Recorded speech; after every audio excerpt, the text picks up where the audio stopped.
the world wins for anyone that didn't really like James Borrego. James Borrego got fired from the Charlotte Hornets about 3 hours ago. I would have made this video earlier, but I have to finish watching Survivor. I usually watch a season of Survivor every week, so I just got done with the Survivor Marques's finale.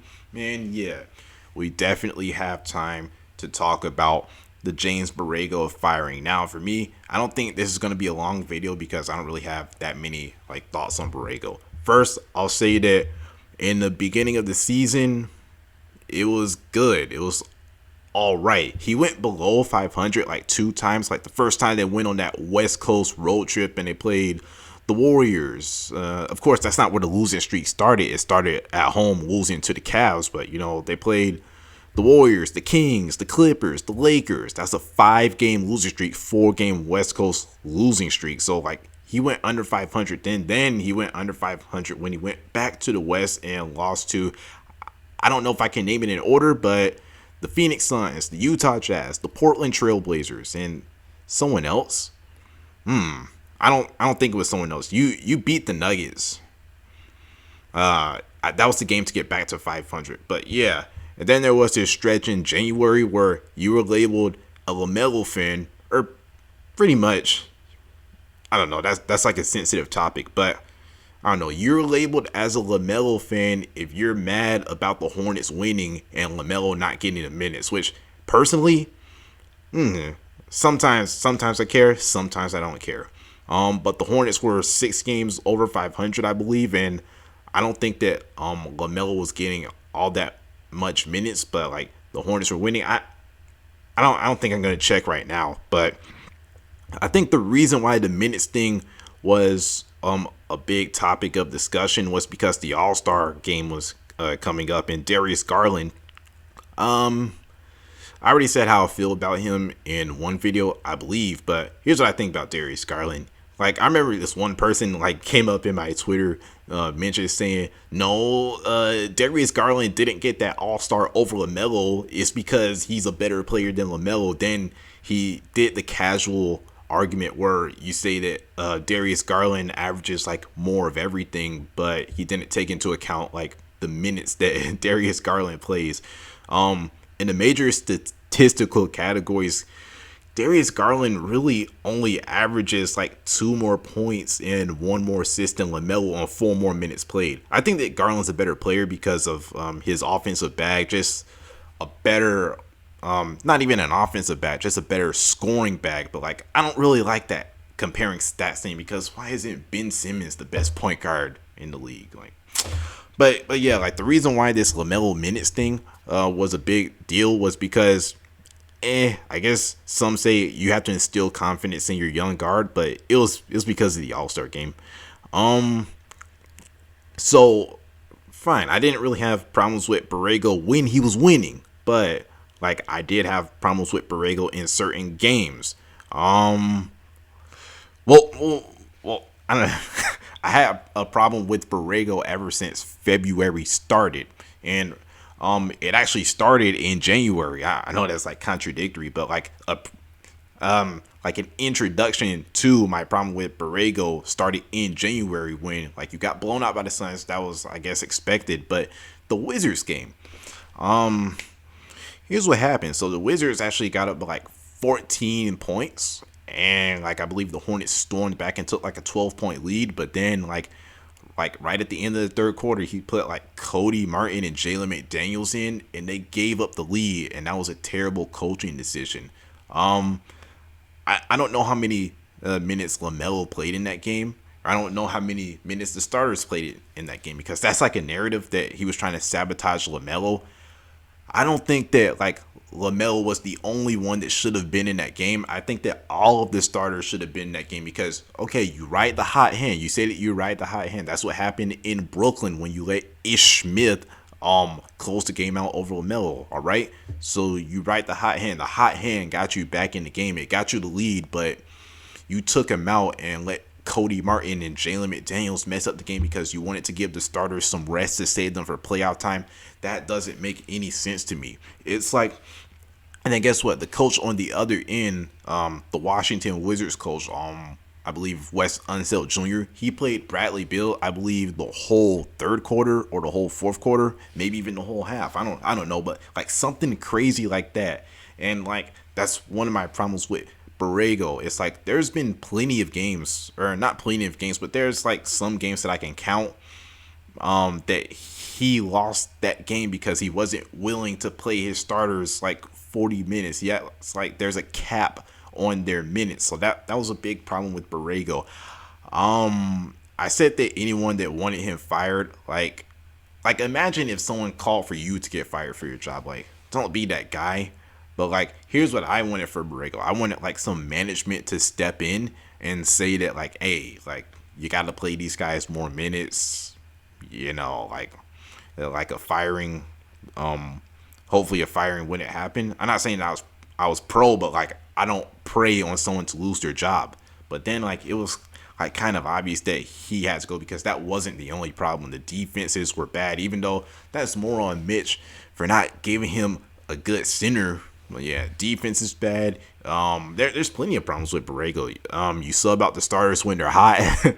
You don't want to play them past 40 minutes unless it's Terry or Cody Martin. Another thing, you only run plays for Terry. You let him take all of the clutch shots. Terry, he's a nice guy, but there's a good chance he's not on the Hornets next season. And like LaMelo, he might be a long-term Hornet, so wouldn't it make sense to let him take the clutch shots? So you give Terry all the shots. You sub LaMelo out like he plays a bunch of minutes in the second quarter, but like it just seems like LaMelo never gets that chance to get into rhythm because like at the 5-minute mark or the 7-minute mark, something like that, in the first quarter, he's getting subbed out for Kelly Oubre when like Trae Young in Atlanta gets to play the whole first quarter. I don't know, it might be minor, like he does get minutes like in between that, he still gets his minutes, but like why is a sub coming in that early for your star point guard? I don't know. That, and I think I had another problem with this coaching. I forgot because I sent this whole list to someone, but yeah. Did I forget to say Mason Plumlee? He involves him in the offense so much when you're just not a playmaker. Stop dribbling the ball up the court. Stop making these risky passes. You're not the point guard.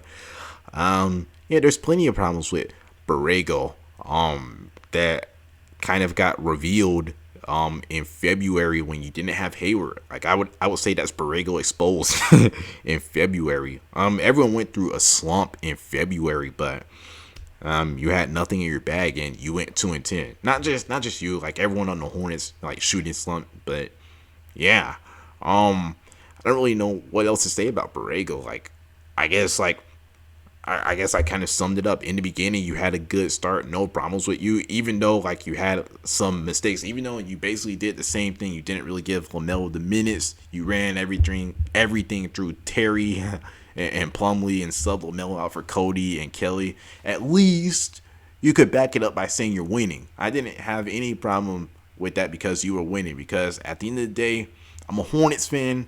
I'm not a fan of I'm a fan of players on the team, but I'm not like only watching the Hornets for one player. So if you get the dub, that's all that matters. All that matters is the Hornets win. But when you're losing games and there's stuff that can like easily help it, like giving the starters more minutes, and you don't try that and you keep on, it's basically insanity at that point, expecting different results, but you're not changing anything. So that's how I feel about James Borrego. And also, like, I remember I said this on Twitter, it was expected that he would get firing, like regardless of the context. Like, I know you went 10 plus 10 plus 10 plus for the past 3 seasons, but regardless of the context, like you didn't make the playoffs, and 2, like you got blown out in 2 of those play-in games, and it's like that's kind of embarrassing, even with the context of not having a center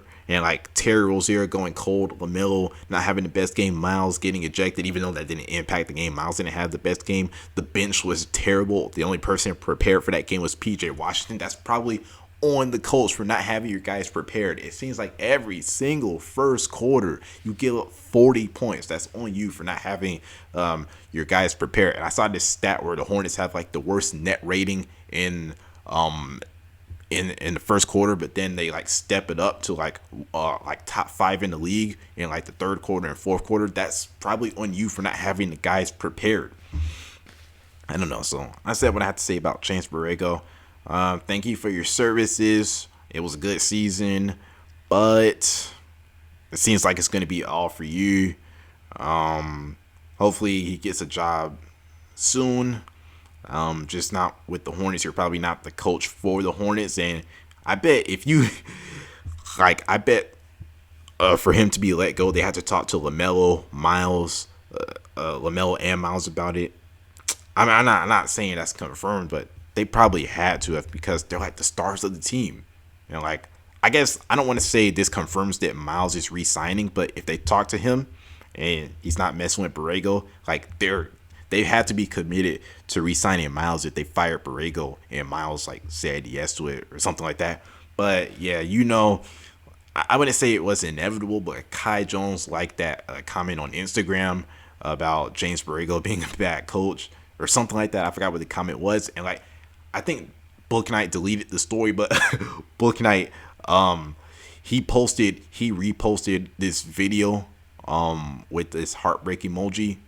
I forgot the song name, but yeah, like Book Knight was happy. That's one positive that's possibly gonna come out of this. But before we talk about that, hey, who's the next coach? Now everyone has their suggestions. Somewhat Mark Jackson because of that Warrior system. Somewhat Nick Nurse if they get like swept out of the first round. Quinn Snyder has been a name. Frank Vogel, he's a good defensive coach. And the offense, like everyone thinks that the offense is good when no, it's not. Like it's an all right offense, but it's nothing like it was at the beginning of the year.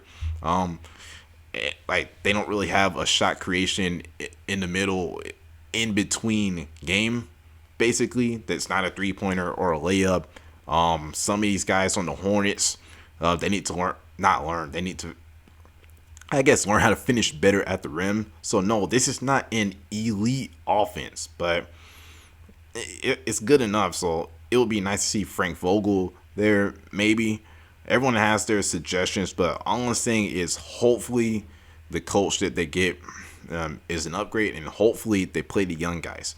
Like they seem so happy. Like hopefully, I mean, Book Knight seems happy. I don't know about Kai and like JT, but hopefully, they get a chance to show what they're worth. Like I think they're really good, and hopefully, like the next coach gives them a chance. Hopefully, I was hoping a new coach was already lined up, but I don't even know the rules. I was thinking like maybe they can't get signed until like the actual off season. I don't know, but like hopefully there's a coach that's going to get hired in the near future, because I think it would be a bad idea to just fire Borrego and then not have like a coach lined up, not have a plan. So hopefully there's someone that's coming to the Hornets in the near future. But I think that's all I really have to say. Hopefully this brings the Hornets to the next level when they get the new coach, and hopefully James Bouknight, Kai Jones, JT Thor, and the first round draft picks. If they take someone, they could package those up. But if they take someone, hopefully like all of them get playing time. But yeah, that's gonna be the end of this vid. Hornets in 4, all fly, enter the swarm.